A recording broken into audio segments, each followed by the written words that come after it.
Хочу представить нашего следующего спикера. Этот доклад будет на английском языке. И перед нами выступит Dariusz Dziuk, продакт-менеджер Spotify.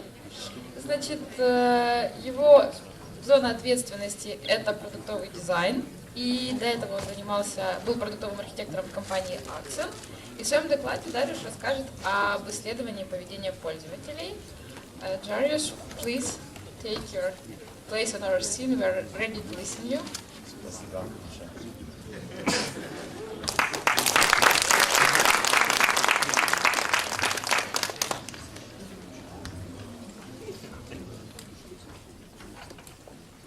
So, hello, I'm Dariusz. I work as a product manager at Spotify, and I'm very, very happy to be here today. So, I will obviously talk about our product, which is Spotify.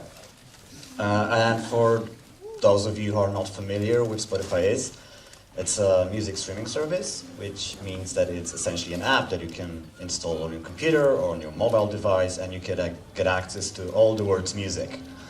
And you can listen to it for free if you like ads, or you can pay a subscription fee to get access for like premium features. So Spotify is a Swedish company.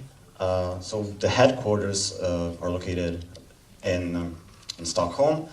So I moved to Stockholm from Poland 4 years ago, and back then Spotify was still quite small.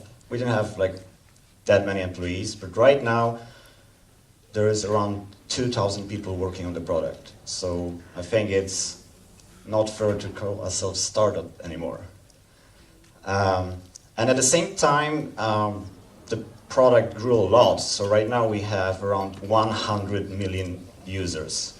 So that's a lot of users. Like if you think about Dnipro, there's 1 million people who live here. Imagine that every person living here uses your product, and then imagine 100 cities like that. It's just, there is a lot of users. So for me as a person who works on the product, it's actually quite stressful. So my job, using what Zhenya was talking about earlier today, my job is not to fuck things up. And I'm going to be talking about discovering products at Spotify, which means what do we do before we decided we should build something? And more specifically, I'm going to be talking about how we use data to inform that process so we can minimize the risk of fucking things up. So where do the ideas come from in a company like Spotify? So we have 2,000 people working on the product every day, and every single day there's someone who has this amazing idea about our product. So these ideas, they come from all the places. They come from our developers who not only work on the features that you can use in the product, they hack a lot and they do a lot of creative stuff that very often become features. The ideas come from our designers who spend a lot of time thinking about what's the user interface of Spotify look like in 2 years from now. They come from our data engineers who spend a lot of time looking at all the information that we've collected about our users and their behavior in the product, and they're trying to find patterns that then we use to come up with new ideas and new features. And then obviously they also come from our users who reach out to us directly and they say, hey, can you build this feature for me? I want to use Chromecast, for example. So we take these requests and we think about them as well. So the biggest challenge for us as a company is, to decide which of these ideas we should be working on, which of the ideas is going to be valuable to our users, but also is going to be valuable to all the artists that we have in our service. So in order to make this process easier and more transparent, we came up with a very simple model that we use when we talk about new products that we can build. And we call that model DIBS. It's very simple, it's 4 circles. And what DIBS stands for, because it's an acronym, it stands for Data, Insight, Beliefs, and Bets. So I'm going to talk about this model in details today, and I'm going to use it a couple of times because this is something that we use at every stage of a product development lifecycle. Even before we start building a product, or where we are at a stage of prototyping, or even when we launch something, we use the model like all the time. But I'm not going to only talk about models and frameworks. I'm going to also tell you a story. It's going to be a story about a feature, and the feature is called Spotify Running. So on our mobile devices, if you're a runner, you can use our running feature to have a better running session. So this is quite interesting because we are a music streaming service. We're not in the fitness business, but yet we have created a feature that is dedicated for runners. So I'm gonna talk about how we got there. So you must be thinking, how did we ended up building a feature for runner for such a small use case? I mean, it's a huge use case, but such a small. Like if you think about how many people listen to music and how many people run, there's more people listen to music than the people who run. So obviously there was some data that we found. There was some information that we looked at, and we started thinking about it, and we've noticed that, you know what, it might be a good idea to build something for these guys. And what we've used, obviously, oh shit. Yeah, we used the dips model, but I forgot to tell you a little bit more here. So in order to explain how we ended up building a feature for runners and how we use dips for that, I also want to tell you a little bit about the history of Spotify as a product. So when Spotify launched in 2008, I think that the simplest explanation of what the product was at the time, it was essentially a search box. And in the search box, you could type any track in the world, any artist name, and you could get access to music, and you can listen to it instantly. It was very fast, and you could listen to it for free. And then you could also create playlists to organize your own collection and create playlists for different occasions, just like a virtual representation of your CDs that we were listening to before the internet. So that was a really powerful product back then, and it still is a really powerful product. The problem with that approach is that you have to know what you want to listen to. So every day when you launch Spotify, you have to decide what I'm going to listen to today. And you have to figure out what's going to be the track or the artist or the album, and you have to find it, or you have to use one of your playlists. So we wanted to make this process easier for our users. So in 2013, so 3 years ago, we started our own department of people who build playlists. These are some of them. I think we have currently around 60 people whose day job is to create a lot of playlists. And they create playlists for all of the genres. Like they create rock playlists, electronic music playlists, country music, Latin music. But they also create a lot of playlists that are not based on specific genres, they're rather based on different activities that people do. So they make playlists like songs you can sing in the shower, for example. Or they make a playlist called Your Favorite Coffee House, which is the music you can hear when you go to Starbucks, for example. And these are like music specialists. They know a lot about music. Some of them used to work for radio stations or for music labels. They really know their music. So the way this is represented in our product, it's in a feature called Browse. So whenever you launch Spotify and you're in a mood for something, you open the feature and you can navigate our catalog and find content for whatever mood you're in, or whatever genre you want to listen to, or whatever activity you're about to participate in. So for example, if you are going on a road trip with your friends, you can just check out our travel section. There's a lot of great playlists for road trips, so everybody can sing together in a car, which is fun. So what has happened is we've noticed an interesting trend, because obviously everything in our product is instrumented. So when users perform different operations, we get data around this. And then we look at the data at scale. So we want to look, what are the patterns of users' behaviors. But we're not learning only about users, who are they. We're also learning about music in general, like how people listen to music. And one thing we've noticed is that, you know, traditionally the way to talk about music, like when two people meet each other, one person would ask, so what music you listen to? And the other person would say, yeah, I'm into rock, or I'm into jazz, or I'm into alternative folk.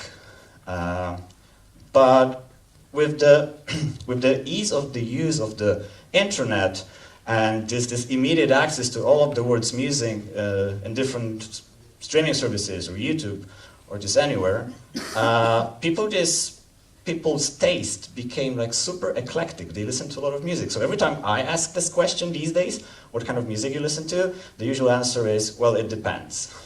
And it depends on what? It depends on the mood or, you know, so many different reasons. So what we've noticed in our data is that these playlists that were based on genres, the traditional approach to represent our catalog, was still quite popular, so people still think in terms of genres. But the playlists that were based on activities became more and more popular. So there was an obvious trend that we saw. So we asked ourselves, what does it mean for us? What should we do about it? I mean, it looks like there's something happening. There's a change happening in the way people listen to music, and we should probably react to it. So what is the actual opportunity for us as a company? How can we be proactive about this, you know, impending change and create something that's going to make it even easier for users to access our catalog? So now we're going to use the DIBS model. So the DIBS model it's an abstract model, but the way we usually work with it is that we just create like a one-page document where we write down all these steps, and that's it. It's as simple as that. It's not a process. It's more like a snapshot of what's currently happening and what do we know about our product, about our users, about our data. So let's talk about the first part, the D part. D is for data. So what is data? Data is something that is objective. Data is something that when a lot of people discuss, they will agree that this is it. It's an objective observation. So in case of what we were exploring, the data was that the activity playlists are getting more popular. There is no opinion here. This is just the fact that we've noticed. But what comes after the data is, so how do we interpret this? What is our opinion as a company? What does it mean for us? So this is the part that we call the insight. And the insight here was that there is a shift in the behavior of how people consume music. So what we do after that is that we need to form a belief. What do we believe in having this insight? And what we believed in is that a set of activities is a better entry point to a music service. So yeah, this is opinionated right now. This is not something that everybody has to agree with, but this is what we believe. So the last part is called bet. So the bet is the action. What are we going to do as a company? How are we going to act on it? But the framework, like the model is not called DIBA, action, it's called DIBS, which is the bet. So I think the word bet itself is really important here, because the bet means that there's an element of risk, that we're betting on something, but it doesn't mean that we're going to succeed. So there is a level of uncertainty that we need to embrace. But also calling this action a bet means that we feel safe to fail. So if we do actually fuck up, at least nobody's going to be surprised, because yeah, it was a bet, we just lost it. So the bet in this case was that we can build custom features for key activities people do where the music is essential. And we look at these activities and we use the data to recognize which activities are actually most popular. So workout as a category was like very popular, and running specifically, we saw that running is a very important moment in people's life when it comes to listening to music. But also what we noticed is that people usually listen to different music when they run, when, for example, they listen to normally. So yeah, there was something interesting in it. So what we did at this point is we just had a look at an opportunity, and we used this super simple but a formal system to describe it. So we have a shared understanding in our company of what is happening. But this is on a system level. So we had a look at a data at large, but it doesn't mean that we understand why this is happening. So the next step for us is to understand, okay, so what's going on there? Why there is a shift? So what we're going to talk about is a problem, but we're going to form the problem from an individual perspective. We're going to form that problem from our user's perspective, because we need to understand what's going on. And we're going to use dips again. So what do you do if you want to understand what problems users have? So I think there's just only one way, and it's, talk to them.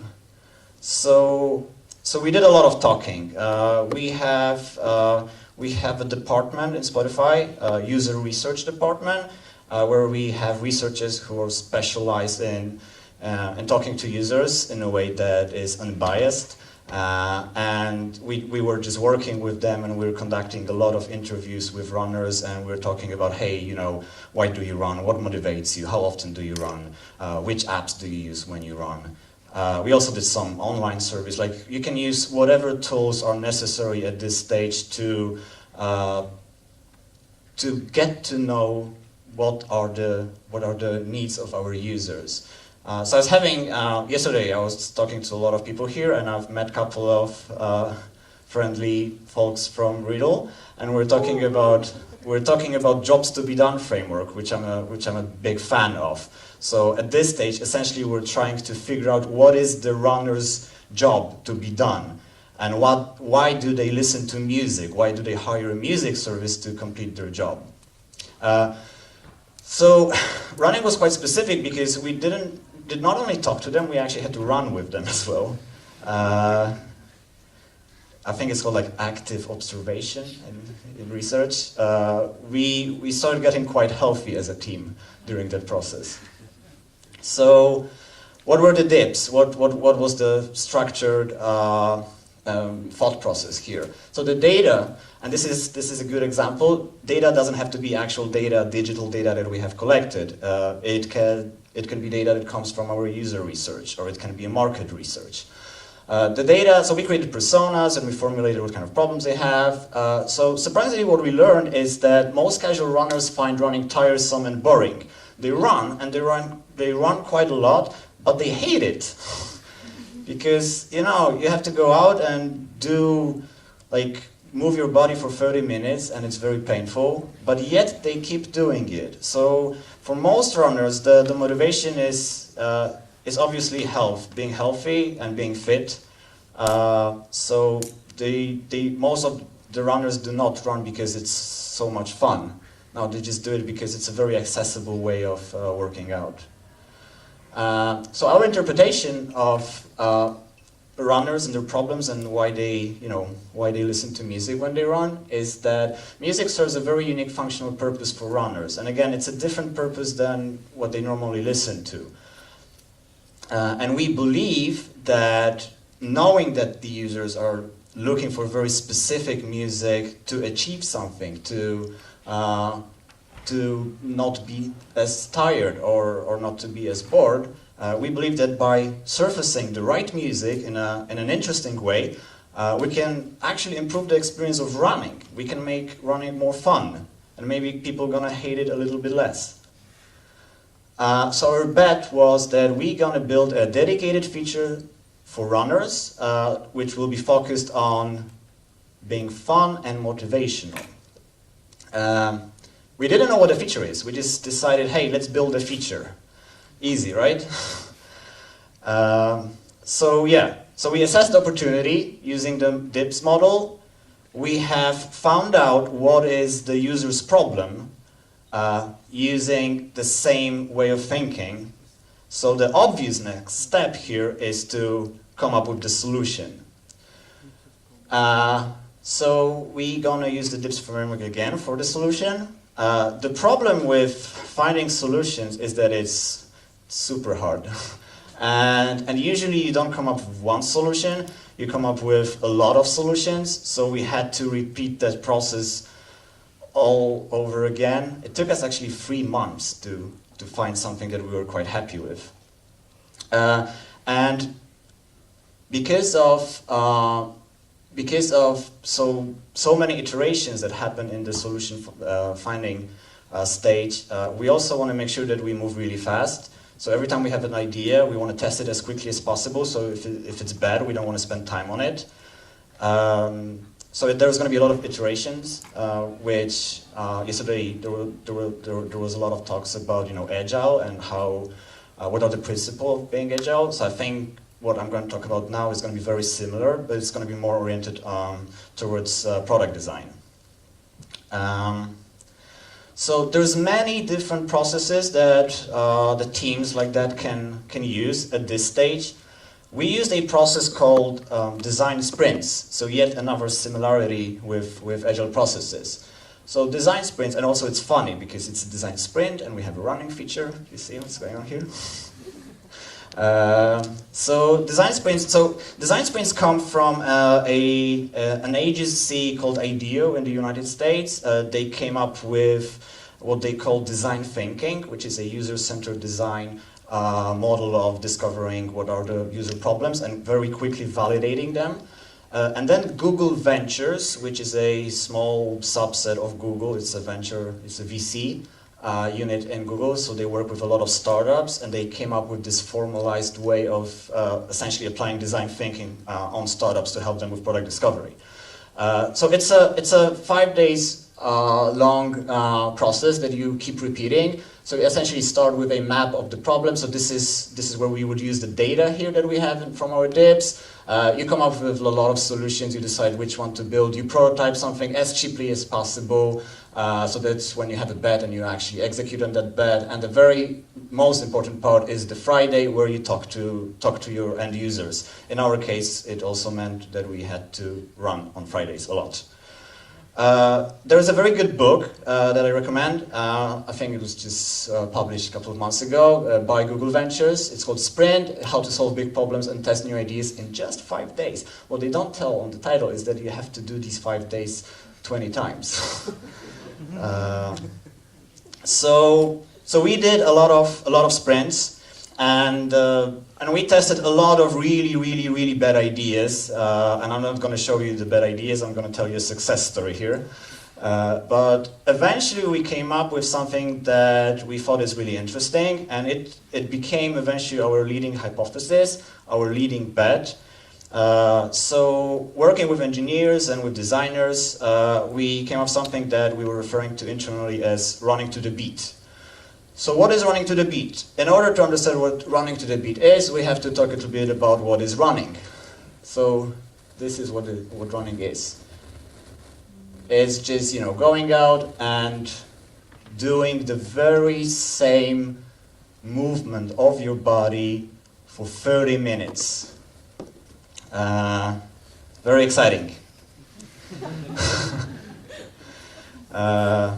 And what I think what our key observation here was is that there is a lot of repetition in that activity, and essentially because of doing the very same movement all over time, what happens here is that the body creates its very own natural rhythm. So it's a very rhythmical activity, and when there's a rhythm, there's music. So how would running sound like?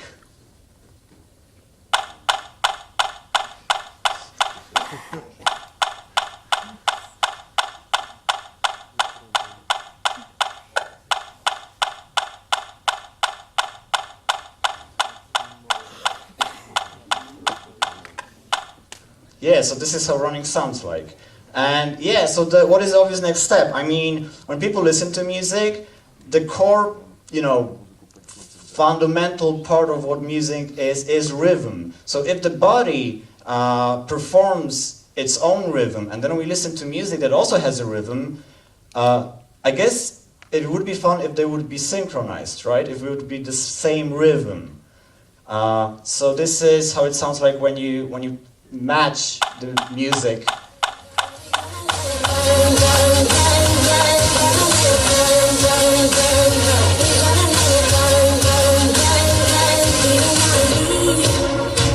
We just wanna be right now, right now. So yeah, that was running to the beat. That was our key idea about how we can improve the running experience. So having that, obviously we had to test it with our users. Even before we decided to build a product like that. We don't want to spend time building something that people might hate. We liked it, but now we have to talk to end users. So this is our bet. That was our first bet here. We will build a feature that is based on the principle of running to the beat, of synchronous running. So how do we test it? Do we build a product? Nope. It's too much work. So let's just find music that, you know, let's meet people, see what is the tempo they're running at, and let's create this manually, talk to the editors that you've met before, and let them prepare us playlists in this very specific tempo. And then we can go for a run with people and ask them, so what do you think? And what was very, very interesting for us is that they liked it a lot. They say, it's delightful. And I remember talking to one participant, and I really liked her feedback. She said that she was actually aware of, whenever she was running to just some random playlist, every once in a while, just accidentally, there was a song that happened to be in the very same tempo. And she always recognized that, and it was always delightful. And it's not surprising, because there is one other activity that people do, which is all about synchronizing the movement of the body and the music. And it's called dancing, and dancing is fun. We did this last night. So we tested it, it was great, but then we also got some negative feedback saying that I hated the gaps. So what are the gaps? So when we're playing tracks one after another, and people already started being synchronized with music, at the very beginning of tracks or at the end of the tracks, sometimes like there's no drums at all, and there's like a pause, and people were just losing the rhythm. So essentially it was ruining their experience. They said, like, you know, if you want me to run to the beat, I want to do it like all the time. So we took inspiration from dancing again, and there are people who already solved that problem. We call them DJs, and their job is to make sure that everybody is in the rhythm. So we did the same thing. We decided that, okay, so let's do these transitions, let's beat match these two tracks so they're always on the beat, and let's also remove the silent parts so people will always be on the beat. So yeah, our new bet, using the data that we just collected, is to have an experience for runners to never miss a beat when they're already synchronized. So how do you test that? Do you build a product? Nope. What we did is we asked our friends DJs to record DJ mixes for us. So they gave us a bunch of MP3 files, and we went for a run again with our users, and we did the same thing. We asked them what do they think. And they said that it's delightful. So yeah, we're onto something here. And they didn't say anything bad because it was, you know, we didn't test a real product with them. We just run with some music. So our next bet was that we want to build a feature in Spotify. So if we want to have a feature that will allow people to run to the beat with music, how this feature would look like. And this is the moment where we actually started thinking in terms of the real product and started prototyping something inside our client. So normally we would probably do a lot of very cheap prototypes, you know, using Flinto or tools like that, and we would just go with our users through that flow and find all the usability issues. But at this stage we still were not sure about whether the value proposition is good enough and clear and we can deliver on it. So we really wanted to create an experience that is as close to reality as possible. But thanks to all the great work my friend John did at Spotify, and he was talking about it yesterday, about our frameworks that we use to essentially very cheaply build user interfaces, and John built a user interface yesterday in like 5 minutes. So we used that framework and we created a super simple feature. We started working with our editors to come up with the content the music that people can select. And then there's also this part in the middle. So people have different running tempos. It depends on many different factors. Usually it depends on how tall a runner is. So there's different tempos. Most people run it in 160 beats per minute or like steps per minute, but there's this distribution, so we actually had to support like 11 different ranges. So we created a very simple user interface for them to select what the running tempo is, and then we just started playing the music there. So we did another session of user testing. The feedback was, apart from that it's delightful, is that there's great selection of music, so we knew that we were on to something on the content side. But they also said that, what is a tempo? So yeah, we knew what a tempo is, because we spent so much time thinking about this problem and analyzing the data and doing research and whatnot. So we were living and breathing tempos. But most people don't know what a tempo is and what their tempo is. So every time we ask them, can you select, your running tempo? Can you figure it out? They were struggling. I mean, eventually they could, just select something, start running, recognize that this is not their tempo, and finding out what their tempo is. But it was a very painful process. So we realized that we cannot really ship a product like that because it's just too complicated, and it's so complicated that people are just not going to use it. So our final bet was that we want to implement a tempo detection. So essentially what we were trying to do is to get rid of this screen in the middle that we had. We wanted to have an experience where people can run to the beat, but they don't have to think about all the technology behind it. They could just simply start running. So this is a moment where we implemented another process that we called TDD, and TDD stands for treadmill-driven development. We bought a treadmill, we put it next to our desk. Everybody at the office hated us because it's super noisy. And we were running like all the time, and all of our friends from Spotify were helping us out because we wanted also to test the experience with as diverse group of runners as possible. We had it hooked up to a device, so Sophie, she's running there, she holds an iPhone, and we were collecting a lot of data, and then we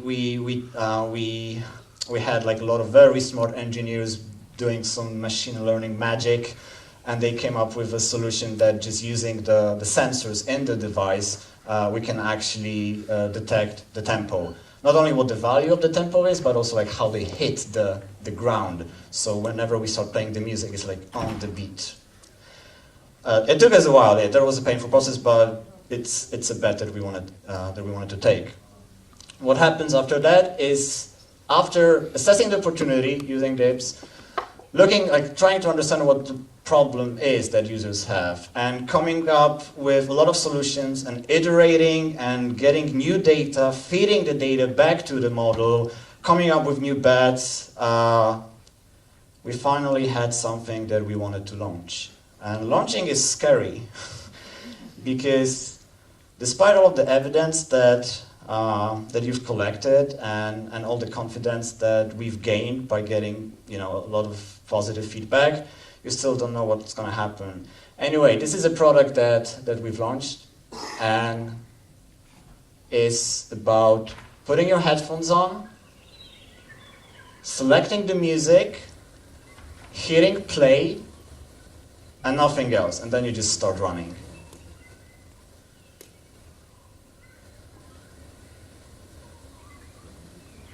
Start running to detect tempo. Detecting tempo. Tempo detected.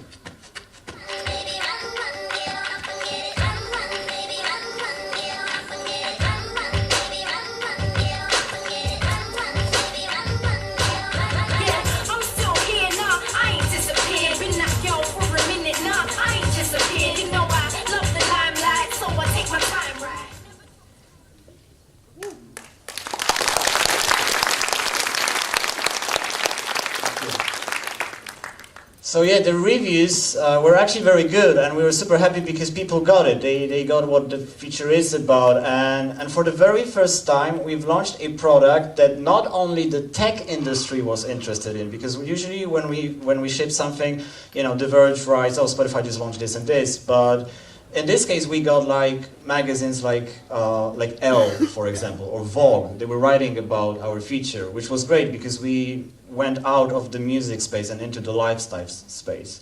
So to wrap things up, we use a simple model during product discovery, and we call it DIBS. It's extremely easy. It's not a process. It's just a way of thinking.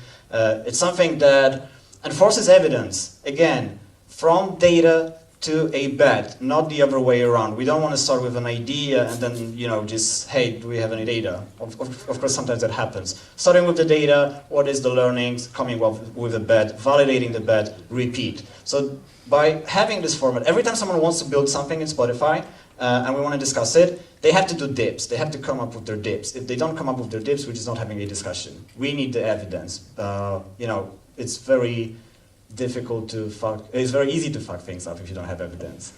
But also it gives the context, so that's why it's such an effective communication tool, because you have the why. Because you're not only saying, hey, we're gonna build a feature for runners, you have all of the story, you have all of the information that we use to come up with such an idea. So it's very efficient tool for communication, and a lot of teams actually use the DIBS format to manage their roadmaps, which is quite interesting.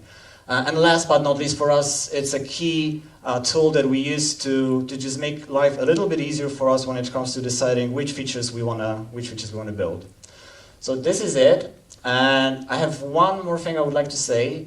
If you go to this address here, there's a very short form I would love you to take if you have time. It's gonna take 40 seconds. It's gonna be about my presentation. I wanna collect some data, and next time I'm gonna do it, I hope it's going to be a little bit better. Thank you. Thank you very much. This was awesome. We have time for one question. One question. Only one. Who it will be? Please. Yeah. And me and John will be staying here until tomorrow. I'm here. Yeah. Hello. It was awesome. It's really awesome. Thank you. You mentioned DJs as professionals of tempo. Yeah. And they have one cool stuff. When in their DJ software, they can merge two tracks with different tempos.